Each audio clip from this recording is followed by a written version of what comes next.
Enlightenment has nothing to do with age. We can awaken at any point. But I think that the more mature, we can awaken at any age. Age has nothing to do with it. But that being said, the more maturity we can bring to the path, the more lived human experience we can bring to our own awakening, or to our own desire for awakening, or our own search for awakening, I think it can make the whole process move much more quickly.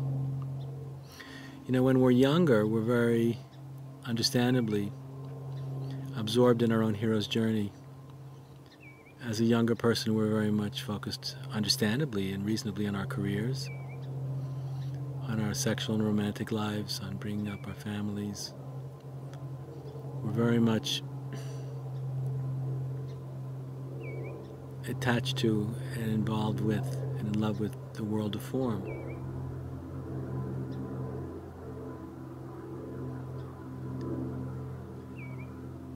And even though enlightenment in an evolutionary context is ultimately about coming back and taking responsibility for the world of form, before we come back, we have to be able to let go unconditionally of it all first. And letting go unconditionally means letting go unconditionally of everything, of all of our stuff,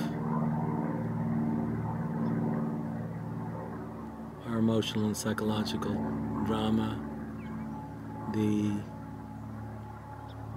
narrative, our ego's narrative, which is our personal story.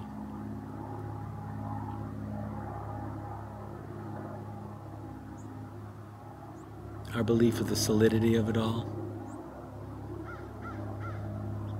our belief in the absolute reality of it all.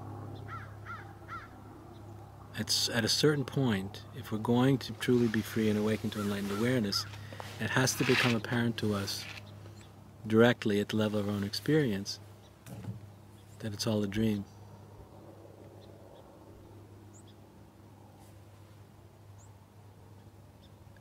And when you have realized that it's all a dream,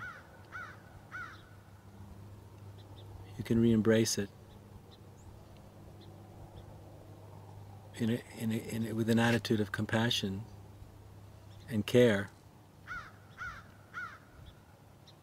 from a place of deep and profound freedom and liberation that's not possible unless we've let go first.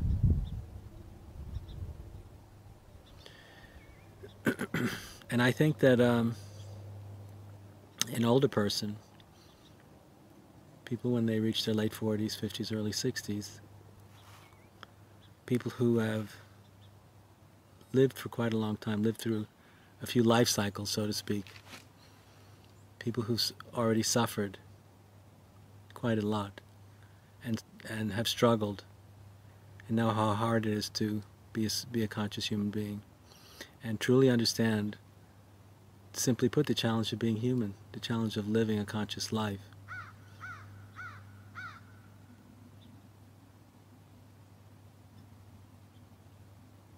We'll be in a position to be able to let go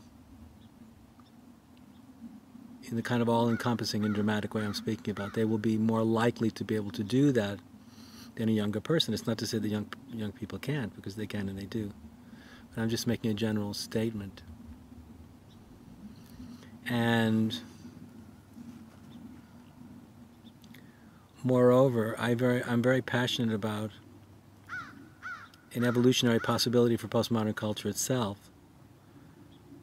where together we would learn to see the third stage of life as being that time where we would be able to commit ourselves not only to the evolution of our own consciousness, but to the evolution of consciousness itself,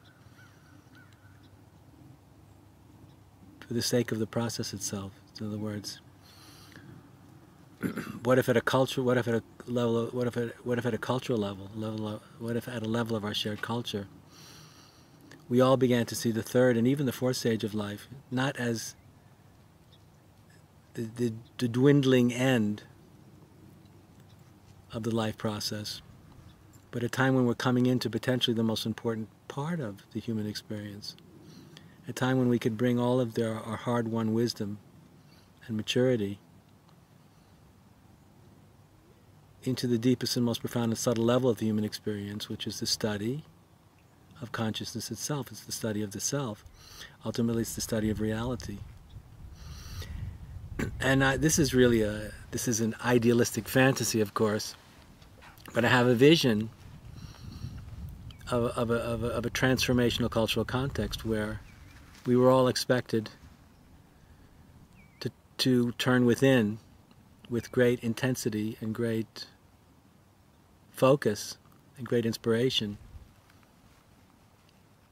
in this later time of our life when we were in a position to be able to do it with the kind of commitment that would make all the difference. And wouldn't it be interesting to live in a world where,